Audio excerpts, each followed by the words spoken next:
Okay brother, praise అండి. బాగున్నారా? బాగున్నామండి. ఓకే, వెరీ గుడ్, సంతోషం అండి. మరి ఎక్కడి నుంచి వచ్చారండి బ్రదర్, ఇంత దూరం నుంచి? మాది ఆంధ్ర అండి. ఆంధ్ర. ఓకే, ఏ ఏ జిల్లా అండి మీది? పార్వతీపురం మన్యం జిల్లా. పార్వతీపురం మన్యం జిల్లా. పాసిపెంట మండలం. పాసిపెంట మండలం. గుమ్మడిగూడ పంచాయతీ. గుమ్మడిగూడ పంచాయతీ. ఓకే. ఎక్కువ చింతలవలస అన్న గ్రామం నుంచి వచ్చాను. ఎక్కువ చింతలవలస. అవును, మారుమూల ప్రాంతం. మారుమూల అంటే కొండ ప్రాంత ఏజెన్సీ. ఏజెన్సీ. Very good. మీ పేరు? కొర్రపుచ్చిబాబు. కొర్రపుచ్చిబాబు. చాలా సంతోషం. మరి ఇంత దూరం ఉండే మీకును మా ప్రాంతానికి, అరకు ప్రాంతానికి రావాలి అంటే నిజంగా చాలా దూరం. మరి ఇంత ప్రయాసతో వచ్చారు. అసలు మీరు మా దగ్గర రావడానికి మూల కారణం ఏమైనా ఉందంటారా? నేను నా బాధను ఎవరికి చెప్పాలి, ఎవరికి అడగాలి అని ఆ పాట మీరు రిలీజ్ చేశారండి. దానికి నేను చూసాను, వీడియో చూసి. ఎవరికి చెప్పాలి, నేను ఏమని చెప్పాలని అది పాట. Okay, very good. ఈ పాటకి అర్థం ఏమైనా ఉందా? ఉంటుంది, మీతోటి కలవాలి. అంతే. నేను ఒక 3 సంవత్సరాల నుంచి మా ప్రేమల పరంగా దూరం అయిపోయి, దేవుడికి దూరం అయిపోయి, ప్రార్థన లేదు, బైబిల్ ముట్టలేదు, అలాగే ఉన్నాను. కాబట్టి దీనికి ఏమైనా మళ్ళీ అవకాశం ఉంటుందా, మళ్ళీ దేవుడు మనల్ని క్షమిస్తాడా అనేసి ఒక ఆశ, కోరిక. మీతోటి కలిసిన తర్వాత మీరు ఏదైనా సూచన, సలహా నాకు ఇస్తారేమని ఆశతోటి ఎంత దూరమైనా మీకు ఫోన్ చేసిన వెంటనే నేను బయలుదేరి రావడం జరిగిందండి. చాలా సంతోషం అండి బ్రదర్. మరి గిరిబాబు కదా, బుజ్జిబాబు గారు, నిజంగా మీ ఆసక్తికై ప్రత్యేకించి వందనాలు మీకు. ఎందుకంటే ఇంత దూరం నుంచి మేము ఉన్నటువంటి ప్రాంతం ఆంధ్ర వర్ష బోర్డర్లో మేము ఉంటున్నాం. ప్రియులారా, మరి సబ్స్క్రైబర్స్ అందరికీ కూడా దయచేసి మరి నా యొక్క చిన్న విన్నపం ఏమిటంటే, అనేక మంది సహోదరులు తెలుగు రాష్ట్రం అంతట్లో కూడా కొన్ని పాటలు ఆధ్యాత్మికంగా ఎంతో కదలికనిస్తుంది. మరి ఎవరికి చెప్పాలి, నేను ఏమని చెప్పాలి అనే పాట, అలాగే నేను నా బాధలు ఎవరితో ఎలా చెప్పాలి అనేటువంటి 2 పాటలు సుమారుగా ఆంధ్ర రాష్ట్రం అంతట్లో కూడా కదిలిస్తూ ఉన్నది. నీవు ఉన్నావని నాకు ధైర్యం వేసాయి అనేటువంటి ఒక పాట కూడా ఎంతగానో అందరి హృదయాలను తాకుతూ ఉంది. ఈ 2 పాటలు మరి మా పేమెర నుంచే నేనును అలాగే నా తమ్ముడు దిల్విన్ ఇద్దరం కలిసి చేసినటువంటి పాటలు. మరి ఆ పాటలు విని అనేక మంది ఫోన్లు చేస్తున్నాం. సుమారుగా దినానికి 30-40 కాల్స్ వస్తుంటాయండి. ఎందుకంటే వారితో నేను మాట్లాడుతూ ఉన్నాను. ఈ పాటలు అప్లోడ్ చేసిన తర్వాత మరి ఈరోజు బ్రదర్ వచ్చి ఇలాగ అనేక మంది మా ప్రాంతాన్ని చూడడానికి, మీరు ఎలాంటి వారు, మీ ఫోటో పంపించండి, అలాగే మీ వీడియోస్ పెట్టండి, మీ మెసేజ్ పెట్టండి, మీ పాటలు పెట్టండి అని ఎందరో మరి మమ్మల్ని సంప్రదిస్తూ ఉన్నారు. ఈరోజు అయితే డైరెక్ట్గా సహోదరులు మేమున్న ప్రాంతానికి వచ్చారండి. కొండ ప్రాంతము, ఆయన ఎంతో ప్రయాసపడి వచ్చారు నిజంగా. అయితే మా ప్రాంతము కొండ శిఖరానికి ఉంటుంది.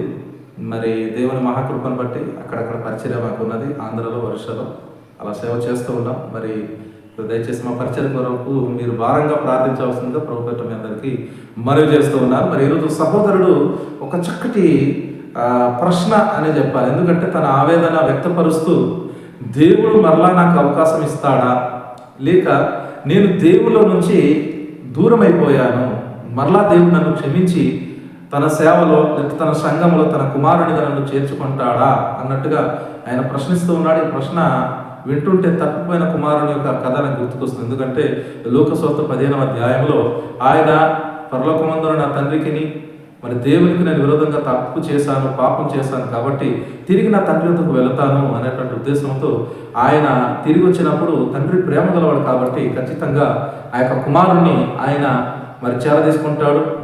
దూరాన్న చూసి పరిగెత్తుకుని వెళ్ళి కౌగిలించుకొని మెడ మీద పడి ముద్దు పెట్టి ఆయన కొరకు విందు ఏర్పాటు చేసి ప్రశస్త వస్త్రంలో ధరింపచేసి మరి విలువైనటువంటి వస్త్రాలు ధరింపచేసిన తర్వాత తనకు ఒక ఉంగరాన్ని పెట్టి పెద్ద విందు పెట్టినట్టుగా కూడా మనం చూస్తూ ఉన్నామండి. సో బ్రదర్, మీరు అడిగిన దానికి మరి చాలా లోతైన సమాధానం ఉందండి.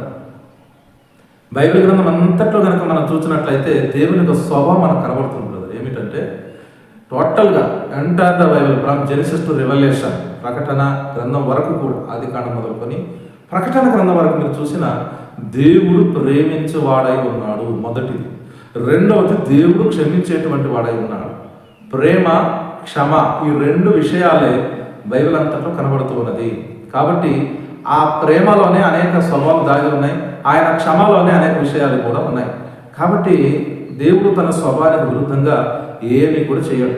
మన మానవ మెదడుకు కొన్ని అర్థం కాదు, ఎందుకంటే మన మనుషులం కదండి, మానవిక కోణములను మనం ఆలోచిస్తూ ఉంటాం. కానీ ఆయన దేవుడు సర్వోన్నతుడు, సర్వజ్ఞాని అయిన దేవుడు కాబట్టి ఆయన తన కోణంలోని తన యొక్క ఆలోచన, తన సంకల్పాన్ని నెరవేర్చడానికి దేవుడు దైవిక కోణంలోనే ఆలోచిస్తూ ఉంటాడు. కాబట్టి దైవికమైన విషయాలు మనం అర్థం చేసుకోవాలంటే దైవికమైన కోణంలోకి వెళ్ళి ఆలోచించాలి. అయితే దేవుడు ఏమైనా అవకాశం ఇస్తాడా అని మీరు ఒక మాట అడిగారండి. నిజంగా చెప్పాలంటే దేవుడు ఖచ్చితంగా అవకాశం ఇచ్చేవాడే ఉన్నాడు బ్రదర్. ఆయన అవకాశం ఇవ్వకుండా ఉండడు, నిత్యంగా అవకాశం ఇచ్చేటువంటి దేవుడే అయి ఉన్నాడు. కావున ఒకసారి మీరు బైబిల్ గ్రంథం ఉంటే తెరవండి, చూడండి. దేవునికి వాక్యముల నుంచి ప్రభు తన వాక్యం ద్వారా మనకు తెలియజేస్తూ ఉన్నాడు. అక్కడ మన బైబిల్లో కనుక చూసినట్లయితే ప్రభు తన వాక్యం ద్వారా ఒక విషయాన్ని తెలియజేస్తూ ఉన్నాడు. యోహాను రాసినటువంటి సువార్తల నుంచి ఒక మాట మనం చదువుకుందాం బ్రదర్. మీరు చాలా జాగ్రత్తగా వినాలి, ఎందుకంటే యేసుక్రీస్తు ప్రభువారు ఈ భూలోకంలో ఉన్నప్పుడు ఆయన అనేక గొప్ప గొప్ప సంగతులను ఆయన శిష్యులకును అలాగే సార్వత్రిక సంఘానికి ఆయన తెలియజేసినట్టుగా బైబిల్ గ్రంథంలో మనము చూస్తూ ఉన్నాము. ఒక వాక్యం చదువుకుందాము. యోహాను రాసినటువంటి సువార్త అందులో నుంచి 6వ అధ్యాయము 38వ వచనంలో ఒక మాట ఉంటుందండి. ఏముంటుందంటే, తండ్రి నాకు అనుగ్రహించిన వారందరూ నా యొద్దకు వత్తురు, నా యొద్దకు వచ్చు వారిని నేనెంత మాత్రమును బయటకి త్రోసివేయను అంటున్నాడు. ఇప్పుడు మీరు ప్రభు దగ్గరికి రావాలి అనుకుంటున్నానండి, మరలా దేవుడు ఏమన్నా నాకు అవకాశం ఇస్తాడా అంటే ఆయన ఖచ్చితంగా ఇస్తాడు. ఎందుకంటే దేవునికి వాక్యంలో రాయడం ఉంది. లూకా రాసినటువంటి సువార్తలో మీరు కనుక చూసినట్లయితే 15వ అధ్యాయంలో ఒక యజమానునికి 2 కుమారులు ఉంటారు. ఒక కుమారుడు తండ్రి వద్ద నుంచి ఓట తీసుకొని ఆయన వెళ్ళిపోతాడు. తన ధనమంతా వేషాలతోనూ తాగుబోతులతో ఖర్చు చేసిన తర్వాత మరలా తిరిగి వస్తాడండి. తండ్రి నన్ను చేర్చుకుంటాడా చేర్చుకోడా, ఒకవేళ తండ్రి గారు నన్ను కుమారుడిగా అంగీకరించకపోయినా అట్లీస్ట్ ఒక పనోడి కింద ఆయన నన్ను చేర్చుకుంటాడేమో అనే ఆలోచనతో కుమారుడు తిరిగి వచ్చినప్పుడు తండ్రి దూరాన నుండి చూసి ఆయన పరిగెత్తుకుని వెళ్ళి కౌగిలించుకొని నా కుమారుడాన్ని అంగీకరించాడు ఆయన. కాబట్టి మన దేవుడు అంత ప్రేమ కలిగినటువంటి దేవుడు. ఆ యొక్క తగ్గిపోయిన కుమారుని కథలో దేవుని యొక్క స్వభావం, దేవుని యొక్క ప్రేమను వ్యక్తపరుస్తూ ఉన్నాడు. ఎవరైనా సరే ప్రభా నన్ను క్షమించుమని అడిగినప్పుడు, నన్ను చేరదీయమని అడిగినప్పుడు ఆయన బయటకు త్రోసివేసేవాడు కాడు. ప్రజలకు గుర్తుపెట్టుకోవాలి. ఎందుకంటే మనుషులైతే ఏం చేస్తారు? తోసిస్తారు, రిజెక్ట్ చేస్తారు, చులకన చేస్తారు, మిమ్మల్ని తక్కువ చేస్తారు, హేళన చేస్తారు, చీ తూ పో అంటారు. కానీ దేవుడు మాత్రం నువ్వు ఎలాంటి పరిస్థితిలో ఉన్నా కానీ నిజంగా మారు మనసుతో పశ్చాత్తాపం కలిగి ప్రభు పాదాల దగ్గరికి వచ్చినట్లయితే ఖచ్చితంగా మిమ్మల్ని తీసుకునేటువంటి గొప్ప దేవుడై ఉన్నాడు. కాబట్టి మీరు ఈ మాటలు అర్థం చేసుకోవాలి. మరొక మాట మనం చదువుకుందామండి. ఎందుకంటే ఈ రోజులో దేవుడు క్షమిస్తాడా అంటే ఖచ్చితంగా క్షమిస్తాడు కదా. ప్రపంచవ్యాప్తంగా క్రైస్తవులందరి మధ్యలో జరుగుతున్నటువంటి విచిత్రమైన విషయం ఏమిటంటే, దేవుడు క్షమించినా కానీ ఈ మనుషులు మాత్రం క్షమించారండి. దేవుడు ప్రేమిస్తాడు, మనుషులు ద్వేషిస్తూనే ఉంటారు. కానీ ఒక విషయం మీరు అర్థం చేసుకోండి, మనము తప్పు చేసిన, పొరపాట్లో ఉన్న, పాపం చేసిన దానికి తగిన శిక్ష వేయగలిగినటువంటి వాడు ఎవడంటే దేవుడు. కానీ శిక్ష వేయగలిగినటువంటి దేవుడు నిన్ను క్షమిస్తున్నప్పుడు ఈ మనుషులు ఎవరైనా వేలెత్తి చూపించడానికి ఒకసారి ఆలోచించాలి.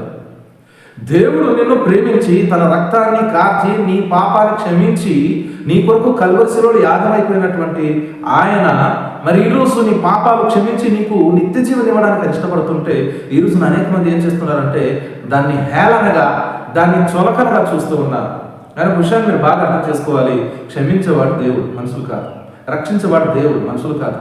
మీకు నిత్య జీవం ఇవ్వాలి అన్నా ఇవ్వగలిగిన శక్తి వరకు ఉంది, దేవుడికి ఉంది. ఒకవేళ మిమ్మల్ని నరకంలోకి తోసివేయాలన్నా దేవుడి చేతిలో ఉంది. లేదు క్షమించే పరలోకం ఇవ్వాలన్నా దేవుడి చేతిలోనే ఉంది. అర్థమైందండి? శిలువ మీద 2 దొంగలు ఉన్నారు. యేసు ప్రభు కుడివైపున ఒకరు, ఎడమవైపున ఒకరు. ఒక దొంగ అంటున్నాడు, నువ్వు దైవకుమారుడు అయితే నిన్ను నువ్వు రక్షించుకొని మమ్మల్ని కూడా రక్షించవచ్చు కదా అన్నట్టుగా మాట్లాడుతూ ఉన్నాడు. హేళన చేస్తూ, వ్యతిరేకిస్తూ, చులకన చేస్తూ మాట్లాడుతున్నాడు. మరొకరిని అంటున్నాడు, అలా కాదు, మేమైతే తప్పు చేసిన తప్పుకు తగిన శిక్షను మేము భరిస్తూ ఉన్నాము. నిజానికి తప్పు చేయలేదు, ఎటువంటి మరి నేరం చేయలేదు, కానీ ఆయన శిక్ష అనుభవిస్తూ ఉన్నాడు. ఇది అన్యాయం అని చెప్పి ఆయన మరి బాధపడుతూ, అయ్యా మరి నన్ను క్షమించు, నీవు కనుక నీ రాజ్యత వచ్చినప్పుడు నన్ను కూడా జ్ఞాపకం చేసుకోమని చెప్పి ఆయన అవకాశాన్ని అడిగినప్పుడు తన యొక్క తప్పిదాలు క్షమించి, ప్రభు నేడు నీవు నాతో కూడా పరదేశంలో ఉంటావు అని అన్నాడు. కాబట్టి నిశ్చయంగా ఆయన పరలోక రాజ్యంలో నీకు స్థానాన్ని ఇచ్చేటువంటి వాడై ఉన్నాడు. ఆయన ఏ పరిస్థితులు ఉన్న వారినైనా సహాయం చేసేటువంటి గొప్ప దేవుడై ఉన్నాడు అంటున్నారు. కాబట్టి మీరు ధైర్యంగా ఉండండి. కొన్ని మాటలను చదివిపిస్తాను, చాలా జాగ్రత్తగా వినండి. దేవుని వాక్యంలో కీర్తన గ్రంథం నుంచి ఒక మాట ఉంటుంది, చదువుకుందామండి. కీర్తన గ్రంథము 130వ అధ్యాయంలో నుంచి ఒక మాట నేను చదివిపిస్తాను. మీరు చాలా జాగ్రత్తగా వింటారు, ఎందుకంటే దేవుడు తన వాక్యంలో ఏం చెప్తున్నాడో మనం చూద్దాం. చూడండి ఒకసారి. ఈ రోజుల్లో మిమ్మల్ని సమాజంలో అనేక మంది చులకనగా చూస్తున్నారు, మిమ్మల్ని క్షమించేటువంటి స్వభావం కలిగి లేకుండా ఉంటున్నారు కదా. మరి ఫలానా వ్యక్తి ఇలా ఉన్నాడు, అతను మంచివాడు కాదు అని అంటున్న ప్రతి ఒక్కరు వాళ్ళేమైనా మంచి వాళ్ళ? బ్రదర్ ఒకసారి ఆలోచించండి. మీకు నిందిస్తూ ఉన్నారు, హింసిస్తున్నారంటే వారు మీకంటే కూడా మంచి వాళ్ళు అయినా ఉన్నారు కదా, అవునా కదా? లేక వాళ్ళు ఏమైనా ఆకాశం నుంచి ఊడిపడ్డారా? లేదు కదా. ఆకాశం నుంచి కూడా వాళ్ళు ఊడిపడలేదు, లేకపోతే వాళ్ళు భూమిలో నుంచి కిందికి బయటకు రాలేదు. అంటే దాని అర్థము వారు కూడా మనవలే తల్లికి తండ్రికి పుట్టినటువంటి వారే. Note this point. ఎందుకంటే మొట్టమొదటి మనం అర్థం చేసుకోవాల్సింది ఏమిటంటే, ఈ భూలోకంలో మానవ పుట్టిన ప్రతి ఒక్కరు కూడా పాపంతోనే పుట్టారు, పాపంలోనే పెరుగుతున్నారు. కానీ యేసుక్రీస్తు రక్తం ద్వారా మాత్రమే వారు నీతిమంతులుగా తీర్చబడ్డారు, అంతే తప్ప వారికి వారి సొంత డబ్బులు కొట్టుకోవడానికి లేదు, ఎదుటి వ్యక్తికి చోపన చేయడానికి లేదు.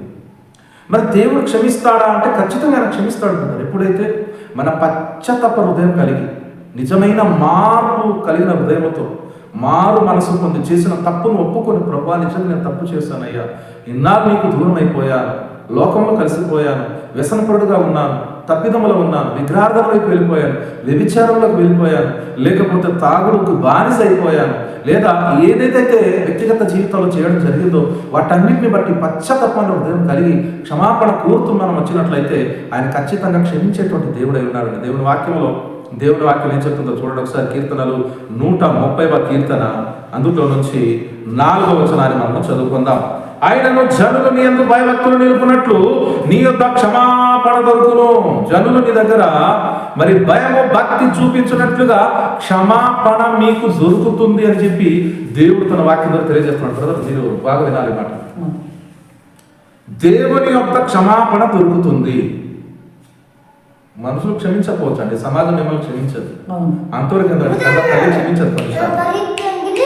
కొన్నిసార్లు తల్లి కూడా క్షమించారు, కొన్నిసార్లు తండ్రి కూడా క్షమించాడు, కొన్నిసార్లు కట్టుకున్న భార్య క్షమించదు, కొన్నిసార్లు కట్టుకున్న భర్త కూడా క్షమించాడు, కొన్నిసార్లు తోడబుట్టిన తోబుట్టువులు అనగా అన్నయ్య అయినా తమ్ముడైనా అక్క అయినా చెల్లి అయినా క్షమించలేని పరిస్థితులు ఉంటూ ఉంటారు కదండి. కానీ ఇక్కడ బైబిల్ ఏం రాయబడి ఉన్నది, ఆయన క్షమించు దేవుడై ఉన్నాడు, క్షమాపణ దొరుకుతుంది మీకు. క్షమాపణ ఎక్కడ దొరకదు, ఎవరు క్షమించలేరు, మిమ్మల్ని వేలెత్తి చూపించేటువంటి వారు ఉండవచ్చు. కానీ బైబిల్లో దేవుడు చెప్పినటువంటి మాట ఏమిటంటే, మిమ్మల్ని క్షమించేవాడు దేవుడు. ఇది మాత్రం గుర్తుపెట్టుకోండి, దేవుడు ఖచ్చితంగా మిమ్మల్ని క్షమిస్తాడు. ఎప్పుడు నిజమైన మారు మనసు కలిగి, నిజమైన పశ్చాత్తాప హృదయం కలిగి ప్రభు దగ్గరకు వచ్చినట్లయితే ఆయన మిమ్మల్ని క్షమిస్తాడు. మరొక మాట కీర్తన గ్రంథం 103వ కీర్తన 3వ వచనములు చూసినట్లయితే, ఆయన నీ దోషములన్నింటినీ క్షమించువాడు. అర్థమవుతుందా?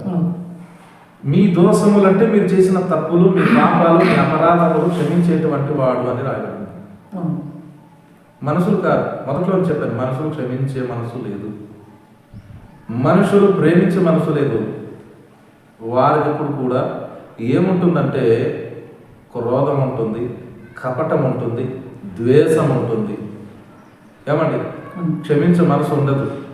వాళ్ళేంటంటే దానికి వ్యతిరేకమైన భావంలోనే ఉంటారు, పగ ఉంటుంది. కానీ దేవుడు వాక్యం చెప్తుందంటే, ఆయన నీ దోషములన్నింటినీ క్షమించువాడు, నీ సంకటములన్నింటినీ కుదుర్చువాడు అనే మాట ఇక్కడ మనం చూస్తున్నాం. నీ తప్పిదాలు, నీ పొరపాట్లను దేవుడు క్షమించి నిన్ను సరిచేయగలిగినటువంటి శక్తి కలిగిన వాడు అనే మాట ఇక్కడ మనం చూస్తున్నాం. మరొక మాట చదివిపిస్తాను చూడండి. కీర్తన గ్రంథంలో 86వ కీర్తన 5వ వాక్యంలో, యెహోవా ప్రభువా నీవు దయాళుడవు, ప్రభువా నీవు దయాళుడవు, క్షమించుటకు సిద్ధమైన మనసు గలవాడవు. ఎంత మంచి మాట అండి. క్షమించడానికి సిద్ధంగా ఉంటాడంట దేవుడు. ఎప్పుడైనా ఎవరైనా క్షమాపణ అడిగినప్పుడు, ప్రభువా నిజంగా నేను అందరి చేత చులకన చేయబడ్డాను ప్రభువా, అందరు నన్ను వేధిస్తున్నారు తండ్రి, అందరి ముఖాన నేను ఒక ఎందుకు పనికి రాని పాత్ర వల్ల ఉన్నాను ప్రభువా, నేను ఒక రిజెక్టెడ్ పర్సన్గా ఉన్నాను, నాకు సమాజంలో ఏమాత్రం కూడా విలువ లేదు అని అనుకునే పరిస్థితులు ఉంటుండగా ఇక్కడ దేవుడు వాక్యం చెప్తుందంటే, క్షమించడానికి సిద్ధమైన మనసు కలిగిన వాడు మన దేవుడు. కాబట్టి దేవుడు నన్ను క్షమిస్తాడా అంటే నీకు కాదండి, వింటున్నటువంటి మీలో కూడా అనేక మందికి దేవుడు ఖచ్చితంగా క్షమించేవాడై ఉన్నాడు. ఆయన క్షమించే దేవుడు, కాపాడే దేవుడు, రక్షించే దేవుడు, విమోచించేటువంటి గొప్ప దేవుడు. కాబట్టి ఈ రోజున ఈ సహోదరుడు మాత్రమే కాదు కానీ ఇంకా ఈ యొక్క వర్తమానాన్ని వింటున్న మీలో కూడా అనేక మంది ఎటువంటి తప్పిదాల్లో ఉన్నప్పుడు, ఎటువంటి పొరపాట్లు ఉన్నప్పుడు, ఎటువంటి సమస్యలు ఉన్నప్పుడు పశ్చాత్తాపం కలిగిన హృదయంతో కనుక మీరు ప్రభుని అడిగినట్లయితే ఆయన ఖచ్చితంగా క్షమించేటువంటి దేవుడై ఉన్నాడు. కావున ఈ యొక్క విషయాన్ని గమనించాలి. మరొక మాట నేను చదివినిపిస్తాను చూడండి. మరి నిర్గమకాండం నుంచి 34వ అధ్యాయం అండి, ఒక మాట చదువుకుందాము. నిర్గమకాండం 34వ అధ్యాయము 7వ వాక్యాన్ని చదువుకుందాం. చూడండి, ఆయన 1000 మందికి కృప చూపుచు దోషమును, అపరాధమును, పాపములను క్షమించును. ఎంత మంచి మాట అండి. మీరు అండర్లైన్ చేసుకుంటే బాగుంటుంది. వాక్యం వింటున్నవారు, చూస్తూ ఉన్నవారు, చదువుతున్నవారు. 1000 మందికి కృప చూపుచు అంటున్నాడు. 1000 ఒక దీర్ఘ సంఖ్యకు సూచిస్తుందన్నమాట. దోషమును, అపరాధమును, పాపమును క్షమించును అంటున్నాడు. దోషాన్ని, అపరాధమును, పాపమును క్షమించును, క్షమించే దేవుడు. అలాగని చెప్పి దేవుడు క్షమిస్తున్నాడు కదా అని మాటి మాటికి తప్పులు చేసుకుంటూ పోవాలని కాదు. అంటే తిరిగి రావాలని మనసు కలిగినటువంటి వారు, నేను తప్పు చేశానని తప్పు తెలుసుకొని పశ్చాత్తాపంలో ప్రభు దగ్గరికి వచ్చినటువంటి వారికి దేవుడు ఏమంటున్నాడంటే క్షమించేటువంటి వాడై ఉన్నాడు. క్షమించును అని. కావున ఇన్ని మాటలు ఉన్నాయండి బ్రదర్. నిజంగా చెప్పాలంటే దేవుడు తన వాక్యం ద్వారా ఎన్నెన్నో విషయాలు చెప్తున్నాడు. మీకు అర్థం కావడానికి మళ్ళా కొన్ని మాటలు నేను చూపిస్తాను. దేవుడికి వాక్యంలో నుంచి చూడండి. మరొక మాట చదువుకుందాం. మన ఎస్ఐ గ్రంథంలో నుంచి ఒక మాట చదువుకుందాం. ఎస్ఐ గ్రంథం 55వ అధ్యాయము 7వ వాక్యాన్ని కనుక చదివినట్లయితే అందులో నుంచి కూడా ఒక మాటను మనకు దేవుడు వ్యక్తపరుస్తూ ఉన్నాడు. ఒకసారి చదువుకుందామండి. 55వ అధ్యాయము 7వ వచనాన్ని చూద్దాం. నేను చదువుతున్నాను, వినండి.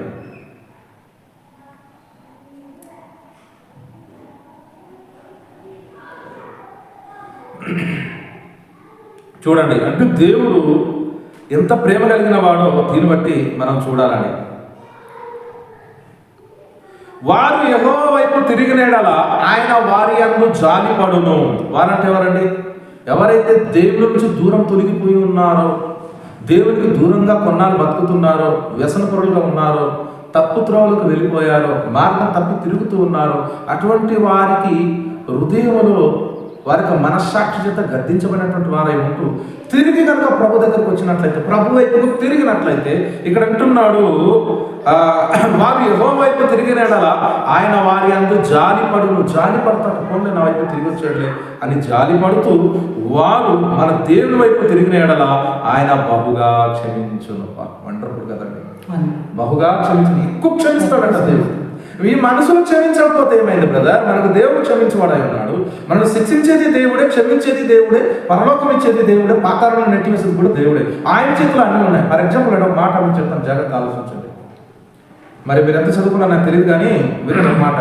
ఇప్పుడు సోషల్ స్టడీస్లో 10th క్లాస్లో కూడా ఉంది, 9th కూడా ఉంది. అలాగే మనము ఇంకా పై చదువులు చదివినప్పుడు కూడా దానికి సంబంధించిన ఒక సబ్జెక్ట్ అంటూ ఉంటుంది. ఎందుకంటే ఒక వ్యక్తికి కనుక ఉరి శిక్ష పడింది అనుకోండి, ఇది మీకు లాయర్లు కనుక వకీల్స్ ఎవరైనా అనుభవంలో ఉంటే టచ్లో ఉంటే వారిని అడగండి. ఒక వ్యక్తికి ఉరి శిక్ష పడినప్పుడు, నేరారోపణ అయింది రుజువైనప్పుడు, రుజువులు, ఆధారాలు, సాక్ష్య ఆధారాలతో పాటు IPC Indian penal code section ప్రకారంగా తనకు ఉరి శిక్ష విధించే అవకాశం ఉంటుంది. కానీ ఎవరైనా కానీ అన్యాయముగా అక్కడ ఇరికించబడినట్లయితే, ఆ నేరం చేయకుండా కూడా తనకు ఉరి శిక్ష పడినట్లయితే, ఆ ఉరి శిక్షను రద్దు చేయడానికి, అంటే ఉరి శిక్షను రద్దు చేసేటువంటి శక్తి ఈ ప్రపంచంలో ఎవ్వరికి లేకపోవచ్చు. కానీ ఆ దేశాన్ని పరిపాలిస్తున్నటువంటి ఆ వ్యక్తి ఎవరు అంటే మరి అతను ప్రధానమంత్రి. ప్రధానమంత్రి కాదు, ఎవరు అంటే మరి దేవుని రాష్ట్రపతి అన్నమాట.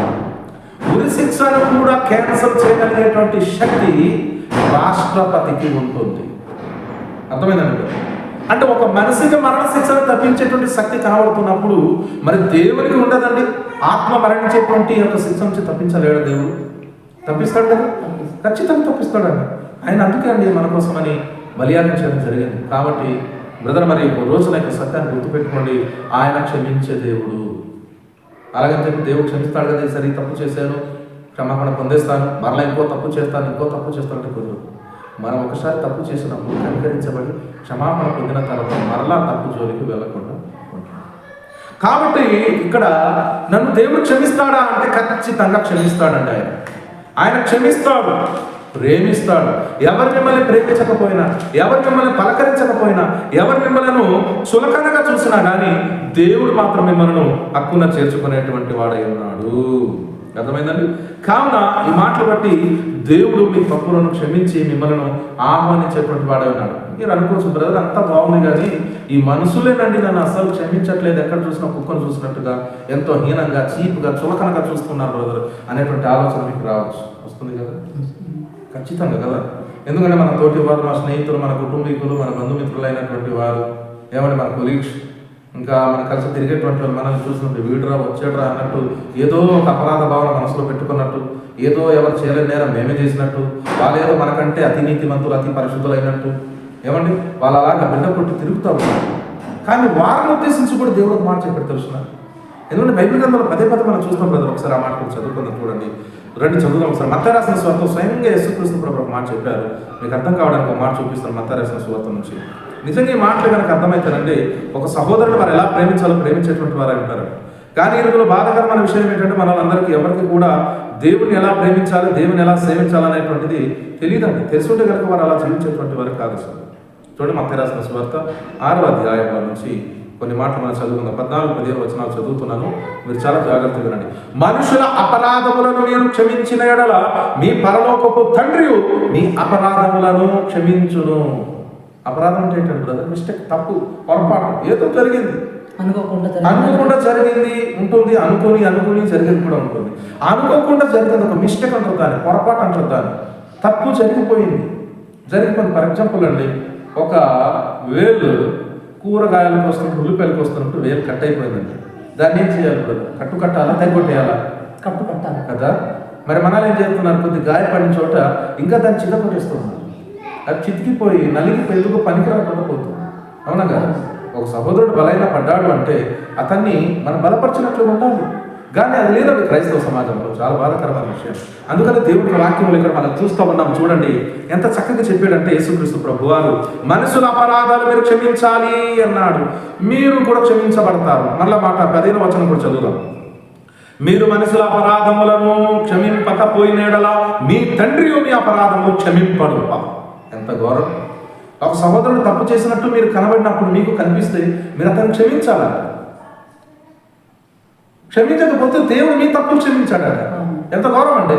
ఇది అర్థం కావట్లేదు మన వాళ్ళకి. ప్రతి ఒక్కరు వేరైతే చూపించడమే తప్ప నాలో కూడా తప్పులు ఉన్నాయని చూసుకునేటువంటి వారు ఎవరు లేరు. కానీ బైబిల్ వాక్యం ఎంత క్లియర్ కట్గా చెప్తాం తెలుసిన, మీరు మనుషుల అపరాధం క్షమించాలి. మీకు కంటబడినప్పుడు, మీకు తెలిసినప్పుడు, మీకు వినబడినప్పుడు మీరు క్షమించాలి. క్షమించకుండా మీ మనసులో క్రోధాన్ని, కపటమును, ఏమండి ఏదో పగను పెట్టుకుని అలా జీవిస్తూ ఉంటే దేవుడు కూడా నీ తప్పులు, నీ పాపం క్షమించాడు. ఎవరైతే మనల్ని చులకన చేస్తూ వేలెత్తి చూపిస్తూ ఉన్నారో వారిని ఉద్దేశించి దేవుడు మాట్లాడుతున్నట్టు మాట్లాడాలి. కాబట్టి ఈ యొక్క సత్యాలు గుర్తుపెట్టుకోవాలి కదా. ఈ మాటలు బట్టి మీరు ధైర్యపడాలి. లూకాసు వార్త 6వ అధ్యాయం 38వ వచనం కూడా చదివితే అక్కడ కూడా అన్నాడు, క్షమింపకుంటే మీరు క్షమింపబడరు, క్షమించుడి అప్పుడు మీరు క్షమింపబడదురు అనే మాట అక్కడ ఉంది. కాబట్టి ఈరోజు మనసులు క్షమించేటువంటి పరిస్థితులు లేదు. చాలా బాధాకరమైన విషయం. ఎందుకంటే పౌలు గారు కూడా ఈ మాట అంటారు. ఎఫెసీయులకు రాసిన పత్రిక 4వ అధ్యాయము 32వ వచనాన్ని చదువుదాం. అక్కడ ఏమన్నాడు చూడండి ఒకసారి. ఎఫెసీయులకు రాసిన పత్రిక పౌలు గారు చెప్తారు, 4వ అధ్యాయము 32వ వచనాన్ని చదువుతున్నారు, వినండి. ఇక్కడ ఏముందంటే, ఒకని ఎడల ఒకడు దయ కలిగి కరుణ హృదయులై క్రీస్తునందు దేవుడు మిమ్మల్ని క్షమించిన ప్రకారము మీరును ఒకరినొకరు క్షమించుడి. ఈ మాట అర్థం ఏంటంటే, దీన్ని ఎలా అర్థం చేసుకోవాలి? యేసు ప్రభు మిమ్మల్ని ఎలాగైతే క్షమించి కాపాడి ఉన్నాడో, తన రక్తం చేత కడిగి పవిత్రపరిచాడో, అంటే దేవుడు క్షమించడానికి ఏం చేశాడో మీరు కూడా దాన్ని జ్ఞాపకం చేసుకుంటూ మీరు కూడా ఒకరిని క్షమించాలి అంటున్నారు. క్షమించే మనస్సు లేని వారు క్షమాపణ పొందలేరండి బ్రదర్. ఇది గుర్తుపెట్టుకోండి. దేవుడు మీకు అవకాశం ఇస్తాడంటే, మొదటి మాట విన్నాము, అవకాశం ఖచ్చితంగా ఇస్తాడు. దేవుడు క్షమిస్తాడా అంటే ఖచ్చితంగా దేవుడు క్షమిస్తాడు. మనసులే క్షమించాలి. కానీ క్షమించలేని మనసుల కొరకు దేవుడు అంటున్నటువంటి మాట ఏమిటంటే, మీరు ఒకరినొకరు క్షమించుకోండి అన్నారు. మీరు నా పట్ల తప్పిదాలు ఏదైనా చేశారు అనుకోండి, నేను మిమ్మల్ని క్షమించాను. లేక మీకు పొరపాటున నేను తప్పు చేశాను అనుకోండి, మీకు విరోధంగా మీరు నన్ను క్షమించాలి. మీరు క్షమాపణ హృదయం కనుక లేకపోతే మీకు దేవుడు క్షమింపలేడు. ఈ మాట గుర్తుపెట్టుకోండి. మరొక మాట కూడా చదువుకుందాం. దేవునికి వాక్యం కొలస పత్రిక 3వ అధ్యాయం 13వ వాక్యంలో చదువుతూ అక్కడ కూడా అన్నాడు. ఏమన్నాడు చూడండి ఒకసారి. కొలసీలకు రాసిన పత్రిక చూడండి. కొలసీలకు రాసినటువంటి పత్రిక 3వ అధ్యాయము 13వ వచనాన్ని చదువుతున్నాను. చూడండి ఏమన్నాడు. ఎవరైనా తనకు హాని చేసిన ఒకడు అనుకునే ఎడల ఒకరినొకడు సహించుచు ఒకరినొకడు క్షమించుడి. చూసారండి, ఎవరైనా హాని చేశారనుకోండి, ఫర్ ఎగ్జాంపుల్ మీరే నాకు ఏదో ద్రోహం తలపెట్టారు బ్రదర్, కానీ ఒక క్రైస్తవుడిగా నేను చేయాల్సిన పని ఏమిటంటే నేను మిమ్మల్ని క్షమించాను. క్షమించే హృదయం ఉందా? లేదు. ఈ రోజుల్లో ఇంటి గుట్టు లంక చుట్టూ చూస్తారు, అలా చాటు చెప్పేటువంటి వారు ఉన్నారు తప్ప సహోదరుని యొక్క క్షేమమును కోరి అతన్ని ప్రేమించి గుట్టును దాచిపెట్టేటట్లు లేరు. సమాజంలో చులకన చేస్తూ పరువు తీస్తూ బజార్ గీడ్చేటువంటి వాళ్ళు అనేక మంది ఉన్నారు. కానీ మన దేవుడు వాక్యం ఏమంటుందో అది కనుక అర్థమైతే వారు అలా చేసేటువంటి వారే కాదు. కాబట్టి ఇక్కడ అంటున్నాడు చూడండి, ప్రభు మిమ్మును క్షమించునలాగున మీరును క్షమించుడి. దేవుడు మిమ్మల్ని క్షమించినట్లుగా మీరు కూడా క్షమించండి అన్నాడు. క్షమించట్లేదు. భర్త పట్ల భార్య తప్పు చేస్తారు, భర్త పట్ల భార్య పట్ల భర్త తప్పు చేసినా క్షమించుకోవాలంటున్నాడు. క్షమారోధం లేనప్పుడు దేవుడు నిన్ను ఎట్లా క్షమిస్తారు చెప్పండి? నువ్వు దేవుని వాక్యం విరుద్ధంగా జీవిస్తున్నావు, నీకు ఎట్లా పరలోకం వస్తుంది? కొంతమంది అంటారు మాదే పరలోకం అండి, మేము పట్ట పొందుకున్నామండి, లైసెన్స్ పొందిస్తున్నామండి పరలోకం. మరి రిజర్వేషన్ అయిపోయింది, సినిమా హాల్లో రిజర్వేషన్ టికెట్ తీసుకున్నట్టుగా, కాలేజీలో రిజర్వేషన్ టికెట్లు తీసుకున్నట్టుగా, ఏమండి మాకు రిజర్వ్డ్ అయిపోయిందండి, పరలోకంలో వేసుకుని పక్కన కూర్చేసి కూర్చుంటామండి అన్నట్టుగా మాట్లాడతారు కొద్దిమంది.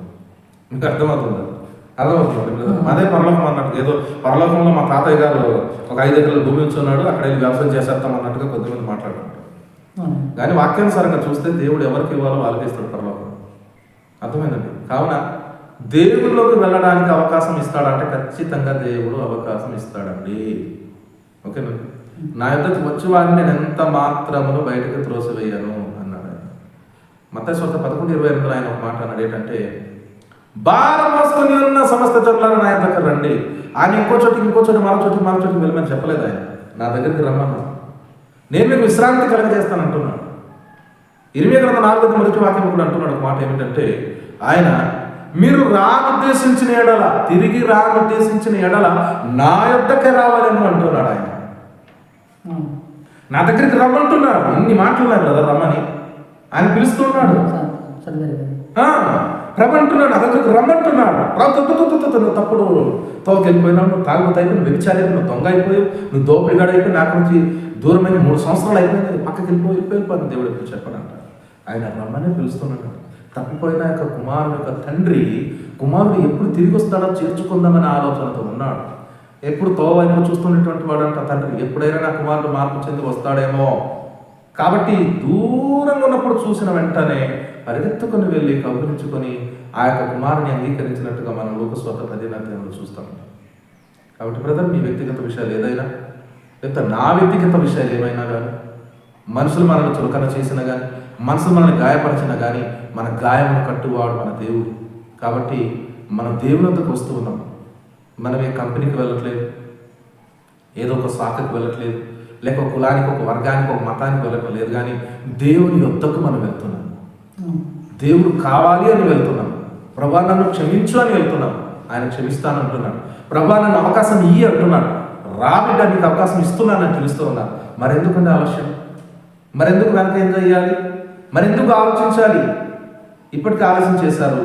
ఇకనైనా మీరు మార్పు చెంది మీరు పశ్చాత్తాప హృదయంతో ప్రభువునకు క్షమాపణ అడిగి, ప్రభువా నన్ను కుమారుడను, తప్పిపోయిన కుమారుని వల్ల తిరిగానయ్యా, దయచేసి మరొక అవకాశాన్ని కలిగించు, నేను ఇతరకు వస్తూ ఉన్నాను, నన్ను క్షమించు, నా తప్పులు, నా పాపలు, నా యొక్క మానవిక బలహీనతలన్నింటినీ క్షమించి, కేవలం నీకే విరుద్ధంగా నేను తప్పులు చేశాను, దయచేసి నన్ను క్షమించు, మన్నించమని చెప్పి దేవుని పాదాలు పట్టుకుని దేవునికి క్షమాపణ అడిగితే ఆయన ఖచ్చితంగా క్షమించి నీకు మరొక అవకాశాన్ని ఇస్తాడు.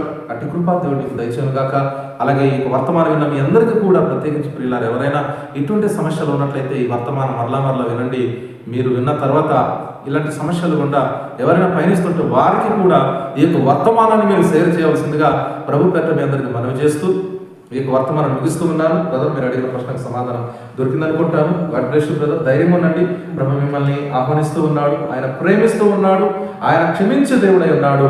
కాబట్టి చిన్న ప్రార్థన చేద్దాం. అతి పరిశుద్ధుడా, ప్రేమ నమ్మకం కలిగిన నా ప్రియ పరలోకపు తండ్రి, నా ప్రియ సహోదరుడు సుదూర ప్రాంతం నుంచి నాయన ఇదిగో ప్రభువా, ఓ ప్రభు నాయన తండ్రి, మన్యం జిల్లా నుంచి ఇదిగో ప్రభు నాయన తండ్రి మా యొక్క అల్లూరి సీతారామరాజు జిల్లా ప్రాంతానికి, అరకు ప్రాంతానికి వచ్చి ఉన్నారు. నిజంగా సహోదరుడు ఆ యొక్క పాట ద్వారా విన్నాక తన మనసులో ఏం కలిగిందో తెలియదు కానీ నేను కలవాలి, నా యొక్క వ్యక్తిగత జీవితాలు పంచుకోవాలి, నేను సలహా తీసుకోవాలని ఆయన వచ్చారు. ప్రభు, సలహా ఇచ్చేది నీవే. ఇప్పుడు సహోదరునికి నీ వాక్యం ద్వారా కొన్ని విషయాలు బలపరచడం జరిగింది. అలాగనే ఈ వర్తమానం వింటున్న అనేక మంది జీవితాల్లో కూడా గొప్ప కార్యము జరిగించమని, ఎవరైనా ఇలాంటి పరిస్థితులు ఉన్నట్లయితే వారిని కూడా ఓదార్చి చేరదీసి నీ కుమారుడిగా నీ కుమార్తెగా స్వీకరించి మహిమ పొందుకున్నామని నీ చిత్తానికి సమర్పిస్తూ సహోదరుడు తిరిగి తన ప్రయాణంలో ఉంటుండగా ప్రభా నీవే తోడుండుమని, నీ చిత్తమైతే మరలా కలుసుకొని నేను స్తుతించలాగా సహాయం దయచేయమని, ఈ యొక్క వర్తమానం వింటున్న అందరూ కూడా గొప్ప కార్యం జరిగించమని మహిమ ఘనత ప్రభా నీకే ఆరాధిస్తూ యేసు క్రీస్తు నామమున ప్రార్థన అడిగి పొందుచున్నాం తండ్రి. ఆమేన్. ఆమేన్. God bless you brother. దేవుడు దీవించుగాక. ధైర్యంగా ఉండండి, మీరు అధైర్యపడద్దు. Praise the lord. మరి ప్రభు చిత్తం అయితే మరలా కలుద్దాం, మీ ప్రాంతానికి వస్తాం. అలాగే మా ప్రాంతంలో కూడా మీకు అవకాశం ఉన్నప్పుడు దూరమని భారమని ఎంచక ఖచ్చితంగా మరి శరీర రీతికి దూరంగా ఉన్న ఆత్మీయంగా దగ్గర బంధువులు అక్కడ ఉన్నాం కాబట్టి ఖచ్చితంగా మరి మీకు అవకాశాలు ఇక్కడ నుంచి మళ్ళీ మీతోటి మరీ కలవాలని, మంచి మంచి వాక్యాలు వినాలని, మంచి మంచి పాటలు కూడా వినాలనేసి నాకు ఎంతో కోరిక ఉంది. పాటలు గారు మళ్ళీ కలుసుకుంటాను, మీ ఏరియా వస్తుంటాను. ఏదైనా నాకు అవకాశం ఇచ్చినట్లుగా అయితే మీరు చర్చి కొత్తగా చర్చి కడుతున్నారు, చర్చికి కూడా మేము దేవుడు అవకాశం ఇచ్చినట్లుగా అయితే మేము కూడా మీకు భాగస్వాములు అవుతామనేసి హృదయపూర్వక ఆశతో మీతోటి మళ్ళీ కలుసుకోవాలనేసి నా ఆశ. అయితే మీరు అడిగిన ప్రశ్నకు సమాధానం దొరికిందంటారు. ఈ సమాధానం ఎలాగో వీడియో చేసుకున్నాం కాబట్టి వీడియో మాకు ఆ వీడియో ద్వారా నేను మళ్ళీ రిప్లై చేసుకొని చూసి దానికి ఎలా నడుచుకోవాలనేది నేను ముందుకు నడుచుకుంటానని, నా మళ్ళీ దేవుడితో ఉంటానని, ఇంతకు ముందరైతే ఎలాగైతే దేవుడికి ఎంత అంటుకట్టు ఉండేనో అంతకన్నా మళ్ళీ ఇంకా దేవుడితోటే, దేవుడి బాధలతోటే ఆ జీవిస్తానని మాటిస్తూ మీ యొక్క అనేక మీ ఫాలోవర్స్ ఉంటారు, వాళ్ళందరికీ కూడా నా హృదయపూర్వక నమస్కారాలు, వందనాలు. నీకోసం ప్రార్థిస్తాను. Praise the lord. సహోదరుడు కోసం ప్రార్థించండి. మంచి సహోదరుడు, ఆయన ఎంతో మరి సమస్యల్లో ఉంటూ దేవుళ్ళ వెనక్కి వెళ్ళి మళ్ళీ ఈరోజు వాక్యం ద్వారా కొన్ని సలహాలు సూచనలు తీసుకొని ఆయన మరలా ఆధ్యాత్మిక జీవితంలో ఎదగాలనుకుంటున్నాడు. కాబట్టి తన కోసం ప్రార్థించండి. అందరికి వందనాలు. మరొక వీడియోతో మళ్ళీ కలుసుకున్నంత వరకు దేవుని కాపుదల మీ అందరికీ మెండుగా ఉండును గాక. గాడ్ బ్లెస్ యు అండి. అందరికీ వందనాలు.